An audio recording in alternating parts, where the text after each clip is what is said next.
Voyons ensemble les factures d'achat de marchandises. Donc, c'est-à-dire, c'est des biens qu'on va acheter et qui sont destinés à la vente. Soit on va les transformer, on n'est pas obligé de les transformer, mais souvent ce qu'on fait, c'est qu'on les achète en gros et on les revend au détail. Alors, on va voir en quoi ça consiste. Alors, rappelez-vous, on est spécialiste en poêle à bois. Donc ici, on se trouve dans cette facture, on se trouve ici. Et donc, en en-tête de facture, on a des poêles autrichiens Rika, Strumop, ça c'est notre fournisseur de poêles autrichiens Rika. Ça c'est la marque des poêles à bois. Et ça c'est, si vous voulez, oui, le distributeur, quoi, fournisseur. Et on voit qu'on achète quand même plusieurs modèles, 10 modèles Nex, 5 modèles Sol et 5 modèles ID. Alors, on voit les montants, hein, c'est quand même plutôt élevé. Donc ça, c'est bien des marchandises qu'on va acheter. Donc on en achète plusieurs pour les revendre. C'est pas des marchandises, pas en tout cas des poêles qu'on utilise pour se chauffer, pour chauffer notre entreprise. Non, non, ça c'est des poêles qu'on achète pour revendre. Donc nous, on les achète en gros, et on va les revendre, par exemple, à l'unité. Alors, trois montants encore qui vont nous intéresser. C'est ces trois montants-là. Donc la base taxable, la TVA, le total à payer. Et on va pouvoir enregistrer cette opération. Ça va être la première opération. Donc, ici, on va acheter de la marchandise. J'ai zoomé sur les trois montants qu'on va devoir enregistrer. Il y a un compte qui s'appelle achat de marchandises. Alors, on voit que ce n'est pas un compte d'actif ni un compte de passif. C'est un compte de charge. C'est le compte 604 achat marchandises. Donc, c'est une charge pour nous, l'achat de marchandises, parce qu'il va falloir la revendre. Si on ne la revend pas, cette marchandise, bah, on va devoir la stocker, etc. C'est une charge pour nous. C'est embêtant. Donc, euh, c'est pour ça qu'on va utiliser le compte de charge achat marchandise. Alors les comptes de charge fonctionnent comme les comptes d'actifs, c'est-à-dire quand ils augmentent, on marque du côté débit, quand ils diminuent, on marque du côté crédit. Alors, on achète des marchandises. Rappelez-vous, quand on achète quelque chose, on va pouvoir récupérer la TVA. Donc ici, on va utiliser le compte TVA à récupérer. On a le compte achat marchandise et le compte TVA récupéré. Achat marchandise qui correspond au montant hors TVA, et ici on a bien le montant TVA. Si on additionne les deux, on a ce qu'on doit à notre fournisseur, c'est-à-dire le montant total à payer. Donc on a bien ici ce montant total à payer qui est composé de la TVA qu'on va pouvoir récupérer et de la valeur qu'on a finalement en plus dans les marchandises. Alors comment on enregistre ça?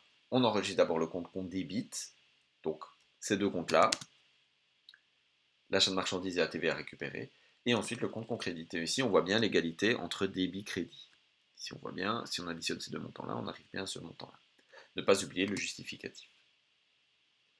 Ça, c'était la facture d'achat de marchandises.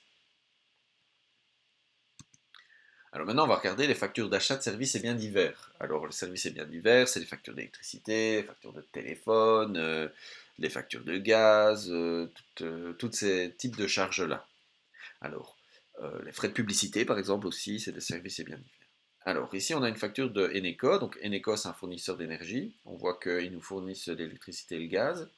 Alors, nous, ce qui va nous intéresser, encore une fois, c'est les trois montants qu'on a vu précédemment, le montant hors TVA, le montant de la TVA et le montant total à payer. Eneco pour nous, il faut savoir si c'est notre client ou notre fournisseur. Je vous l'ai dit, finalement, c'est notre fournisseur d'électricité. Donc, c'est notre fournisseur par rapport à nous. Et on va donc enregistrer ces trois montants dans notre comptabilité, c'est l'opération numéro 2. J'ai zoomé dessus. On a ici le compte 61 services et biens divers, c'est une charge pour nous, hein, électricité, etc. Alors 67,10 €, ça c'est bien le montant hors TVA. Sur ces 67,10 €, il y a un pourcentage de TVA, alors qui est de 21%. Et donc ici on voit bien 21%, c'est 14,09 € de TVA et qu'on va pouvoir récupérer de l'État. Donc ces deux montants-là, on les additionne et c'est ce qu'on va devoir à notre fournisseur, 81,19. Donc ce montant-là est bien composé de ces deux montants. Donc 67,10 € c'est le montant hors TVA, ici c'est le montant de TVA qu'on va pouvoir récupérer, et ici c'est bien le montant qu'on doit à notre fournisseur. Donc 61 services et biens divers, c'est là qu'on va enregistrer les factures d'électricité, de gaz, de téléphone, de publicité, etc. On enregistre dans le livre journal les deux comptes qu'on débite et le compte qu'on crédite. Donc services et biens divers, TVA récupéré qu'on débite, et le compte qu'on crédite, c'est le fournisseur. avec le justificatif. Alors, maintenant, on va regarder les factures de vente de marchandises. Alors, précédemment, on avait acheté des marchandises chez Rika, et ces marchandises-là, c'est une charge pour nous, parce qu'il faut les stocker, etc. C'est embêtant pour nous, finalement. Il va falloir revendre toute cette marchandise. Justement, ici, on va voir que on a Marcus Adler, à qui on vend 2 poêles à bois. Okay. Pour rappel, on est spécialiste en poêle à bois, on vend des poêles à bois, donc c'est bien des marchandises ici. C'est pas une machine par exemple, ou des outils, ou, euh, ou une installation. Okay, c'est pas une installation poêle à bois, c'est pas notre installation poêle à bois de l'entreprise. Nous, on est spécialiste en poêle à bois et c'est des poêles à bois qu'on vend. Donc ici, c'est de la vente de marchandises. On va encore s'intéresser à ces 3 montants-là, montant hors TVA, montant de TVA et le montant de TVA comprise, qui est le montant que le client, Marcus Adler, nous doit. Donc ici, on est en en-tête de facture, donc on vend à Marcus Adler, donc Marcus Adler par rapport à nous, c'est notre client. On va enregistrer cette opération numéro 3. Donc ne pas oublier d'à chaque fois noter le numéro de l'opération sur le justificatif. Enregistrons cette opération. Alors ici, on va utiliser un compte bien spécifique qui est chiffre d'affaires, vente de marchandises. C'est le compte 700, vente de marchandises. Ne jamais utiliser le compte 34. 34 marchandises, ça on l'utilise plutôt pour en début d'exercice, en fin d'exercice, enfin on verra ça plus tard. Donc ici, quand on vend des marchandises, c'est un produit pour nous, c'est pour ça qu'on va utiliser le compte de produit, c'est vraiment quelque chose de positif. Donc on a le compte 700 vente de marchandises, et on a ici le montant qu'on doit enregistrer, 2800, qui correspond au montant hors TVA.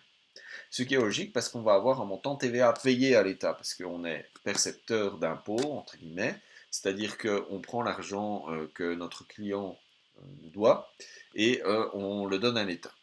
Donc finalement, ici on va pouvoir noter le montant total que le client nous doit, donc la créance qu'on a envers notre client, ainsi que les 2 montants qui composent cette créance, c'est-à-dire la vente de marchandises hors TVA et le montant de la TVA à payer. Quand on additionne ces 2 montants, on arrive bien à celui-là. Pour enregistrer cette opération, eh bien, c'est toujours à la même date. Le compte qu'on débite d'abord, c'est-à-dire ici c'est le compte client, et les 2 comptes qu'on crédite. Quand on additionne ces deux-là avec celui-là, quand on additionne 2800 et 588, ça fait bien 3388. Donc on a bien l'équilibre débit-crédit. Donc ça, c'est ce que le client nous doit, et ça, c'est ce qui compose ce que le client nous doit, c'est-à-dire le montant hors TVA, les marchandises donc qu'on a en moins, et le montant de la TVA qu'on va devoir payer à l'État.